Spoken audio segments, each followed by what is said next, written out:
তো বন্ধুরা, আজকে আমার মা তোমাদের জন্য নিয়ে চলে আসছে একটা নতুন ভিডিওটা তুলির আজব রান্নাঘরের জন্য। তো আজকে তুমি কি রান্না করছো মা? খিচুড়ি, আর আলু ভাজা, বেগুন ভাজা, পাঁপড় ভাজা, পটল ভাজা। খিচুড়িটা কিভাবে করলে একটু বলে দাও সবাইকে। সবাই জানে, এখানে বলতে হবে না। আমি তো ডাল ভেজে প্রেসারের মধ্যে চাল আর ডাল একসঙ্গে সিটি দিয়ে নিয়েছি। নিয়ে যা যা মশলা লাগে, জিরে, তেজপাতা, আদা, জিরে গুঁড়ো দিয়ে ফোড়ন দিয়ে একেবারে বসিয়ে দিয়েছি। হয়ে গেছে এই যে আমার খিচুড়ি। আর এখন ঘি দিলে, তাই তো? আর এখন একটু ঘি দিলাম, গোবিন্দভোগ চাল যেহেতু, সেহেতু বেশি মশলাও লাগছে না। হয়ে গেল খিচুড়ি। মানে ঘিটা দিলে কি হয়, সুন্দর গন্ধ ছাড়ে? এটা দেওয়া হচ্ছে গন্ধটার জন্য। আর আর কাঁচা লঙ্কা আছে, শুকনো লঙ্কা ফোড়ন।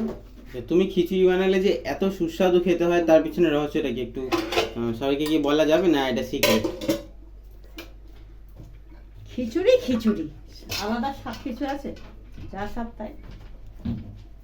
তো এখানে বলতে চাইছে না আমার মা যে কি করে মায়ের খিচুড়ি রান্না করলে এত সুস্বাদু হয়, কিন্তু তোমার কিন্তু দায়িত্ব এটা তো সবাইকে বলার।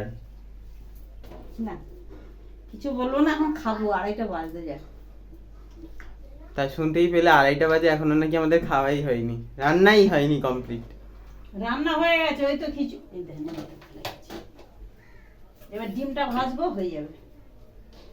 তাহলে খিচুড়ি আর ডিম ভাজা আমরা খাই, এই যে ডিম ভাজা। সবাই মিলে খাই।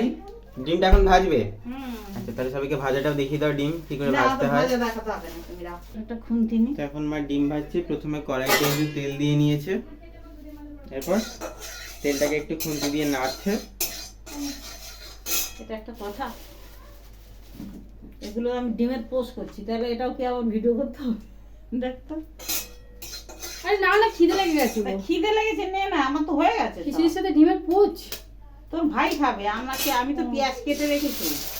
ডিমটাকে দিয়ে দিয়েছে, তেলের মধ্যে ছেড়ে দিয়েছে। এটা শুধু আমার জন্য, কারণ আমি পোচ খাবো। হাফ বয়েল করবে নাকি? তুই যদি খাস তাই করবো, দাঁড়া একটু নুন দিয়ে দিই। একটি নাম্বার। আর কি দিলে গো ওটা, গুঁড়ো মতন? গোলমরিচ আর নুন। গোলমরিচ আর নুন। হ্যাঁ, হয়ে গেল।